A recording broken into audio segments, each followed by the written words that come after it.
Dear students, I hope you all will be well. Dear students, today I'm going to cover one of the most important short story, The Fourth and the Mother by Ali Mazuri. Dear students, आज की short सी video में मैं discuss करने वाली हूँ एक short सी story को, द फोर्थ एंड मदर. बहुत ही ये दिलचस्प इंटरेस्टिंग स्टोरी है. आज की वीडियो में मैं इसके समरी और करेक्टर्स को डिटेल में डिस्कस करूंगी. शुरू करते हैं आज की अपनी वीडियो. डिस्टेंस पहले हम करेक्टर्स को डिस्कस कर लेते हैं ताकि आपको समरी क्लियर हो. फिर इसमें पहला करेक्टर हमारे पास है बवाना मसूद. सेकंड हमारे पास है मवाना सफिया. अब बवाना जो है ये बेसिकली स्टोरी के अंदर का पार्ट नहीं है, बट ये है कि ये जिस घर की स्टोरी बताई जा रही है उस घर के ये हेड थे और इनकी अब डेथ हो चुकी है. देन हमारे पास है मवाना सफिया. ये बवाना मसूद के जो है वो वाइफ है. अब ये बवाना जो है ये बहुत ज़्यादा अमीर था, एक लैंड लॉर्ड था उस टाइम पीरियड का. यानी इसके कोकोनट के जो गार्डन थे ना वो ये उस स्टेट का खुद ही मालिक था. ये बहुत अमीर था. बट विद द टाइम जैसे जैसे उस कंट्री के हालात चेंज होते गए इसके भी हालात बिगड़ते गए.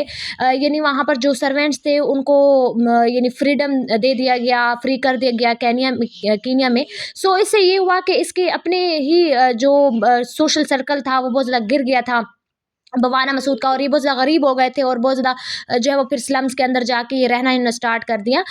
इनका एक बेटा था अबू बकर, जिसके मेन ये स्टोरी है वो यही अबू बकर या कह लें द फोर्ट जिसके उससे लिया गया वो दैट्स अबू बकर. ये इनका बेटा था जो कि पहले एज में बहुत ज़्यादा बुरा था, एक बैड बॉय के तौर पर जाना गया. लेकिन बाद में जब डेथ के करीब करीब यानी 45 ईयर्स में ये क्या बन गया था, अच्छा बन गया था, सुधर गया था. कैसे सुधरा ये हम सब स्टोरी के अंदर डिस्कस करेंगे. इसके बाद नैरेटर जो कि स्टोरी हम तक पहुंचा रहे हैं, स्टोरी बताता है सारा किस्सा कहानी. अजीज ये नैरेटर का फ्रेंड है और मवाना सादा ये कौन थी, ये बवाना की बेटी थी. ये तो हो गए मेन करेक्टर. आई होप आप लोगों को मेन करेक्टर क्लियर हो गए होंगे. अब हम समरी की तरफ बढ़ते हैं. समरी जो है वो स्टार्ट कहाँ से होती है? समरी स्टार्ट होती है नैरेटर जो है जो द फोर्ट है वहाँ जाता है. ठीक है, अभी द फोर्ट क्या है आप पहले ये समझ लें. फोर्ट जीसस जो है ये बेसिकली पहले ये एक क्या था, प्रिजन था, लाइक जेल था. ठीक है, फिर उसके बाद ये म्यूजियम में इसको चेंज कर दिया गया था. जब ये म्यूजियम में चेंज कर दिया गया था तो जो नैरेटर है ये इसको देखने जाता है, द फोर्ट को देखने जाता है. अभी जब वहाँ जाता है देखने, इसके स्ट्रक्चर वगैरह देख ही रहा होता है तो वहाँ पर ट्रेन आके बहुत ज़ोर से रुकती है. तो सारे लोग वहाँ भागना शुरू हो जाते हैं और नैरेटर भी वहाँ चला जाता है कि भी ट्रेन कैसे इतनी मतलब जो उधम मचा हुआ था ये वहाँ देखने जाता है उसको, उस सिचुएशन को. देखता क्या है कि एक ओल्ड वीमेन है जो 90 ईयर्स एज है जिसकी, वो ना रोड पर पड़ी है, लाइक उसका एक्सीडेंट हो गया और वो कुछ वर्ड्स बोल रही है, the mask take me that mask. ठीक है, ये वर्ड्स बोल रही है. कौन बोल रही है? वो जो ओल्ड वीमेन है.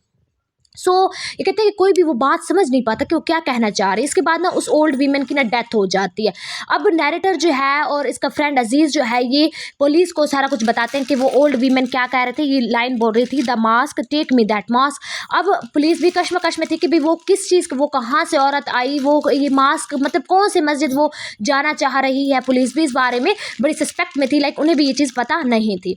इसके बाद क्या होता है कि जो नैरेटर है वो फिर एक रेस्टोरेंट जाता है. वहाँ पर कुछ लोग जो वेडिंग फेस्टिवल्स वाले थे वो उनके साथ जो है बहुत सारे उनके इर्द गिर्द लोग होते हैं. ठीक है, ये भी वहाँ जाके खड़ा हो जाता है. अचानक एक बंदे की एंट्री होती है जिसका नाम है सलीम, एक न्यू कैरेक्टर है सलीम. ठीक है, वो इंटर होता है स्टोरी के अंदर. सलीम जो है वो कहता है, इन्हें बताता है नैरेटर को और उसके फ्रेंड अजीज़ को कि एक ओल्ड वीमेन थी, तकरीबन 90 ईयर उसकी एज थी, वो ना मुझसे ये फोर्ट जीसस का पूछ रही थी. अब ये क्यों पूछ रही थी उसे भी नहीं पता. वो कहते पूरी कहानी वो बताता कि वो पूछना चाह रहे, वो जाना चाह रही थी और वो क्या उसने बताया कि मैं ना काफ़ी 2 मील पैदल चल कर आई हूँ इसी फोर्ट में. अब 2 मील वो बूढ़ी औरत क्यों पैदल चल के आई, अब ये स्टोरी के अंदर जो है एक सस्पेशन जो है वो क्रिएट करता है कि आखिर वो इतनी ओल्ड एज में वो क्यों अकेली आई, खुद आई, पैदल आई, क्यों आई, और वो इस द फोर्ट से मतलब फोर्ट में करने क्या आई. ठीक है, उसको क्यों देखने आई.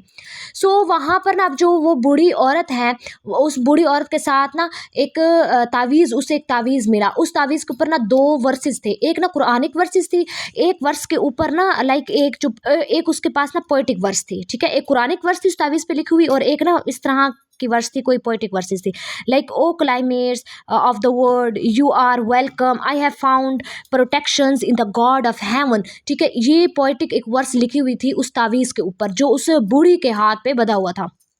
ठीक है। इसके बाद क्या होता है, यानी सलीम ने इसको सारी स्टोरी बता दी नैरेटर को कि भाई इस तरह उसने सफ़र का बताया कि इस तरह वो इतना पैदल चल के एटसेट्रा। तो अब नैरेटर जो है इस खोज में उसे थोड़ी बहुत पता चल गया, घर का भी पता चल जाता है कि इसका फलां जगह पे घर है एटसेट्रा। तो अब ये जाता है पुलिस के पास, अजीज़ और ये दोनों नैरेटर और पुलिस को सब बताते हैं उसका घर फलां जगह के, आपको जाना चाहिए, ठीक है, इसकी डिटेल लेनी चाहिए। तो ये कुछ जो है ये क्या करता है कि जो नैरेटर है वो फोर्ट वापस जाता है, और जो वर्स ना उस ओल्ड इसके तावीज़ के ऊपर थे ना, वीमेन के तावीज़ के ऊपर जो वर्स मैंने लाइन पढ़ी ना, अब ओ climates of the world you are the welcome, ये वाली जो वर्स थी वो उस फोर्ट में ऊपर मास्क के ऊपर भी ये लाइनें लिखी हुई थी, ठीक है, ये वर्स पोएटिक वर्स लिखी हुई थी।